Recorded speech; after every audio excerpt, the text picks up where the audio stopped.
Mr. Lee, let me begin with you. Are either of these appointments going to have a hard time, in your view, making it through the Senate? Oh, it's going to be a breeze to get through the Senate. What we find interesting will be the questioning. I think what we heard today was the Fed's expanded mandate is going to be inclusive growth and climate. And I think everyone on at least the Republican side is going to ask them, how is the Fed going to influence climate? And how is the Fed going to be influencing the income distribution?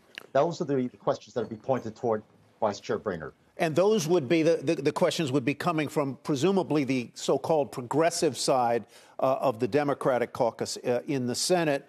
Professor Mishkin, what do you see here? And as Bill points out, there is a climate agenda that is sort of native to the progressive wing of the Democratic Party. And how would the Fed affect climate change through its policies or regulations?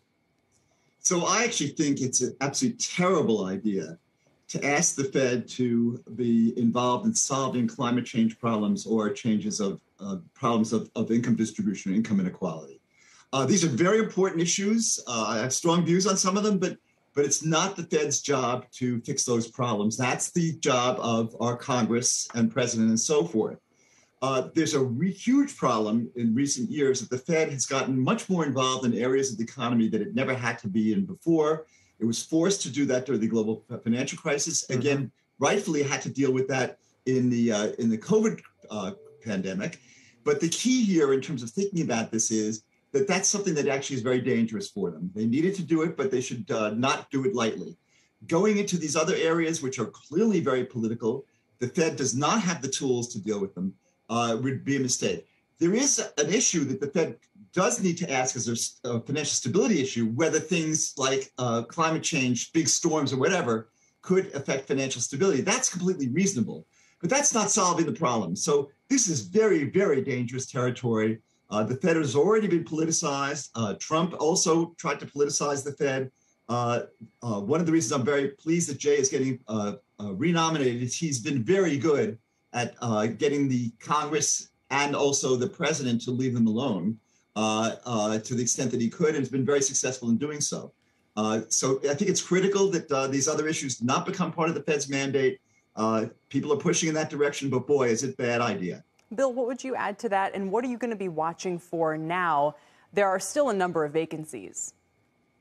Yeah, absolutely. In fact, I would say Rick isn't worried enough. I think that my main worry is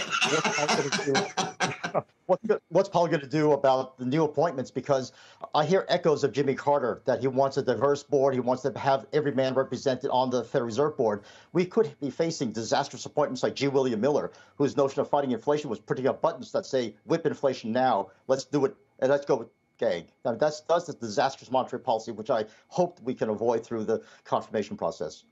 But you do have the stability there at the top to avoid. I remember G. William Miller, and he was immensely forgettable. I mean, truly, right? I mean, but you've got two veteran policymakers at the top here. So it would argue, wouldn't it, Bill, that there would be relative stability in monetary policy with respect to the two principal thrusts of the Fed, which is jobs and inflation? I am reminded of President Roosevelt stuffing the Supreme Court. I now hear President Biden stuffing the Federal Reserve Board. And that's what I'm afraid of, is that his promise to the progressive wing will overwhelm his sensibilities for appointing qualified people to do monetary policy. And as Rick said, monetary policy doesn't have the tools to address these social and climate problems. And that's what we should. And what I'm worried even more that the bank regulator is going to be shifting allocation of capital from banks to climate investments and raising wages, and that would be a distortion in the capital markets that the U.S. would not be able to recover from. Shepard Smith here. Thanks for watching CNBC on YouTube.